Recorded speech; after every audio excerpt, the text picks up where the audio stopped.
welcome to Recovery Uncovered. I will be your host, Bri Jaynes, who will talk about problems that people face within being a woman in recovery, maybe even not in recovery, or recovering from anything. So this podcast is dedicated to talking about recovery subjects relating to substance use, but it also touches on domestic violence, any type of actual societal issues that we face, stigma, and everything you really don't want to talk about. To my left is my beautiful best friend, Ariel. Hi. Fuentes.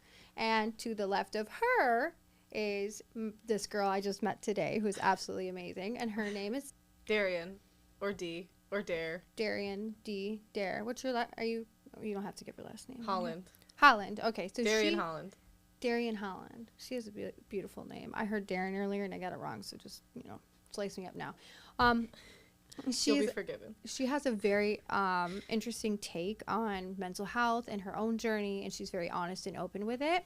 Ariel has been coming on multiple podcasts, multiple shows with me, usually as a support person who's come with me and helped me, and we recently have started to get her on the camera because she has her whole entire other side to the story of the dynamic of my life and her life and how that can be incorporated in today's issues.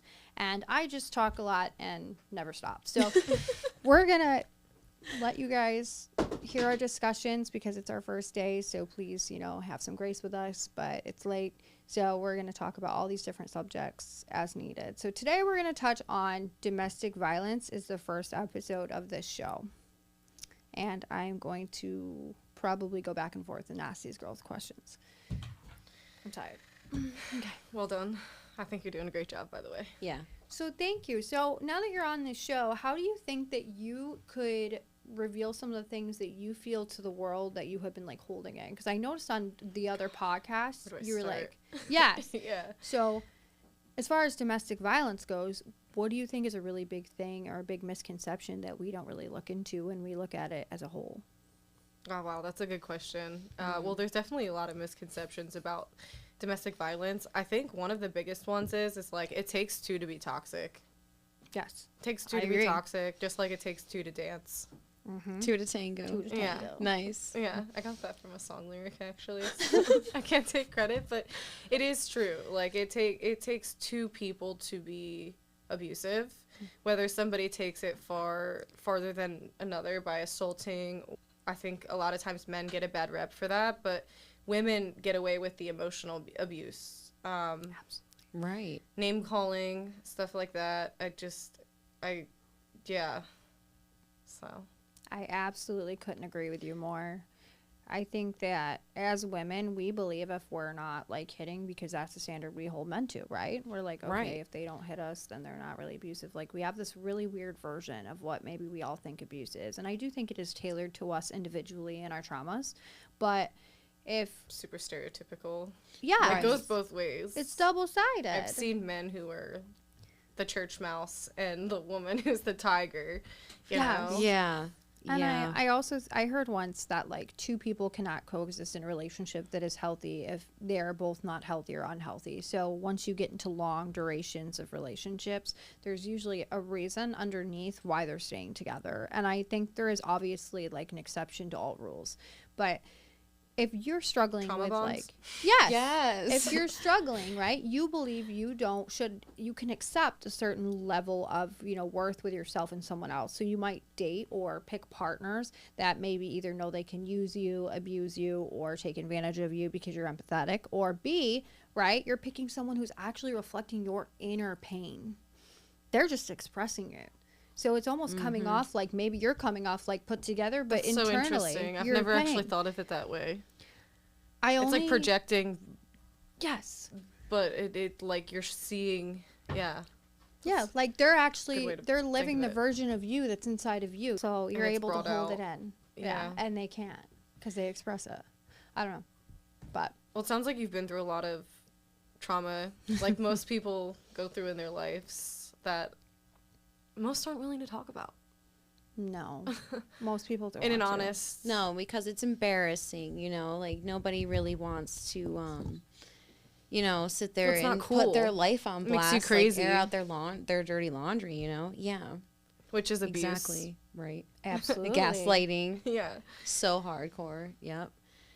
I always feel bad for women when it's like, I've noticed, especially coming in from the East Coast and living in California and living out West, like women who are, especially in like male dominant cultures, we're like, oh, well, she's crazy. And then other women partake in the abuse of calling that woman crazy so Right. that they can be more picked or liked by that male who's ultimately abusive. Right, or Yeah. manipulative or coercive. Abuse occurs every day. In And like, everything. it's, I know it gets thrown around like narcissism. Right. Like, it's, Yeah. But it's there, and it doesn't mean that it goes away if we just discredit the fact that it's there by, oh, well, it's... By diluting it. Yeah, by diluting it. That's such a good way to phrase it. So what do you think as far as yourselves? How do you think that you have behaved in relationships where you could be considered on the other side of domestic violence? Like in the fact of like maybe you acted in a somewhat violent manner towards a partner. And I'm not saying go, full out on your worst moments, but have you ever Hulking found out. yourself in those moments where you were in a relationship and you reacted poorly and it was reactional? Purely reactional, but you Yeah. found yourself doing it. And were there other times that you found yourself doing it just intently because you were angry and you just did it?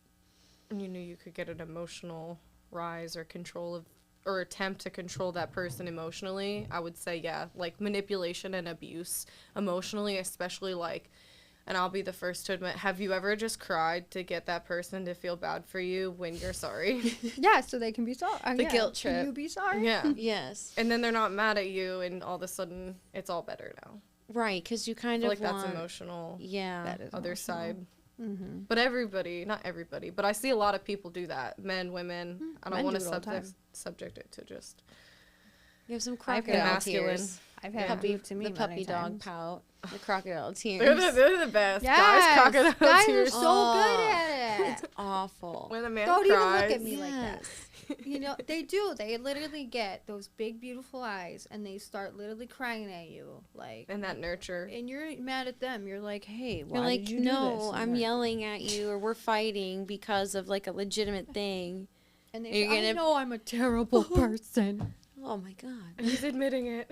You He'll picked change. me. Why did you love me then? But that's what I mean. And this can go both ways. Oh. Yeah. What you just said, I feel like you've had to live that. Oh, yeah. too many absolutely have. years. Oh, many years. It's your fault just- that you have to deal with my abuse, is what you ultimately just said to me. That's at least what I experienced was, yes, if you pick the abuse, well, you're putting up with it, so it's your fault. And Can we that's- talk about Ariel, like, trying to save an addict? Yes. Oh yeah. So I was Like, going and helping like, him by knocking down doors. Like, that takes angel energy. I still am I convinced you was have angel energy. by the very way.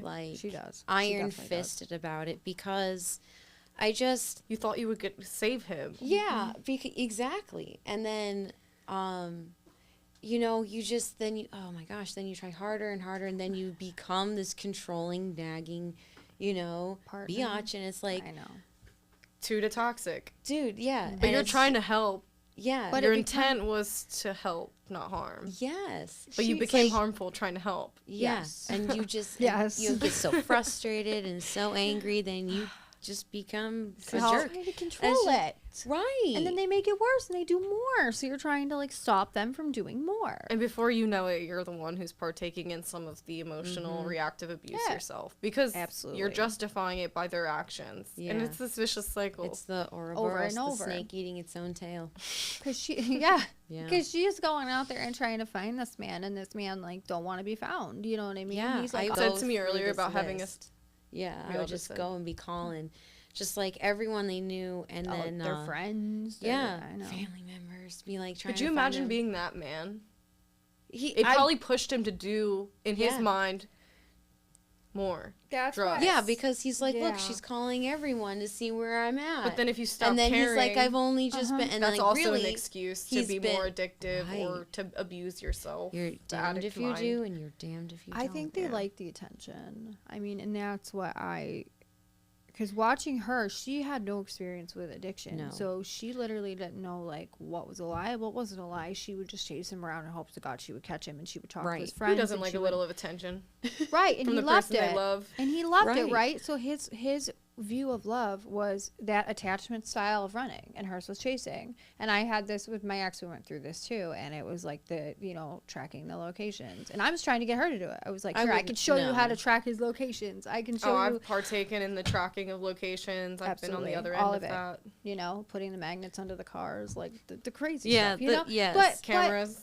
Yeah, that's how I caught him. That's why he's not there anymore, because I put a camera in. I went on a trip to Florida to film the documentary I'm doing, and when I came back, he thought I had a camera up the entire time. I didn't. So he told you everything?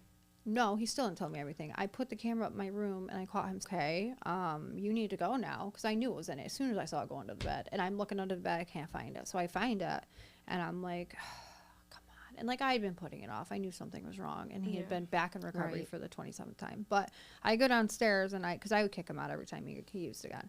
Involved. And I would have known that if I had the cameras up the whole time like he thought. He thought I caught that. Ugh. But do you see how you got reacted or brought into that, but you justify it, and we all know revenge is a cold dish. Revenge. And it's better served cold. Yeah. Yes. You know, but I'm sorry you had to go through that. I have had to deal with that, and also like I've kind of. But what I was trying to say is I've reacted to people and their shitty, what they've done, and became them by by trying to get back at them for what they did to show them my pain, but ultimately made worse.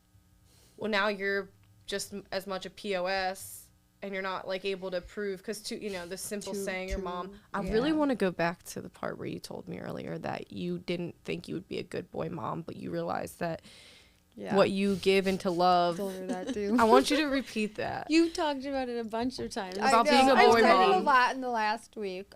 No, I so when you basically accept like poor relationships, right? Or there's something in you that either attracts or undeserves or feels like you don't deserve, right? You just attract these relationships that function poorly. So when I had my son, for some reason, my view of unconditional love changed profusely, and I realized I didn't need a man in my life. Like, and by the way, his grandfather is literally like my dad. But that was the first thing that led to this. And then I have my son, and I'm like, oh my God, this unconditional, blessed, like ball of light love that cannot be changed, cannot be moved, cannot be altered is so strong that like at that point I kind of just looked at my ex and I'm like, that happens a lot postpartum or just becoming a mother. But I really love that you said you realized what a man needs. Yeah, like the fact, like adult love, but I mean that type of like beautiful but love. What you give, you get. Yes. And I thought that was really beautiful, and I feel like that's something I just haven't learned yet because I'm not a boy mom. But you might be one. I'm not a boy mom either, and she's not either. But it doesn't. Amazing. I mean, it doesn't mean you will go through it. She has raised boys. You're sweet. Well, I already feel that way about my own kids, even though they're not boys. But I mean, like. Yes. Okay, but like, so I completely understand where you're coming from, because that's just where I've been there from the get-go. Yeah, I know. And it's cool though now, because now she's in the same club. You know, she gets to understand, like, because the mom club. Well, just like that unconditional. I'm jealous. No, I'm kidding. Just I'm like kidding. It is very strong. You don't have to be validated. I didn't have that bond with my daughter. I've heard I had her. And my daughter was one, I don't think it's, just because she's a girl. I had her young, and I had, obviously I was gone for a year during her life, which a year isn't that long in comparison, but enough for me to have my mom helping a lot, and that made things really weird between us. So, like, my mom stepped in almost too much, and then didn't want to push back when we hit year 2, 3 with her, and she's been with me for the last, 5-6 years, but realistically, that gap created a disconnect in us. Is it always going to be disconnected? No. Like right before I had my son, when I got pregnant with my son, me and her spent that entire year together, just us two, because my it was really ex nice. went to jail. But not that part. So but it was beautiful. It was beautiful. It was amazing. I realized I didn't need a man. It was the first time in 15 years that I did not have a man around. And I was like, oh my God, I can be alone. Did you find love in yourself?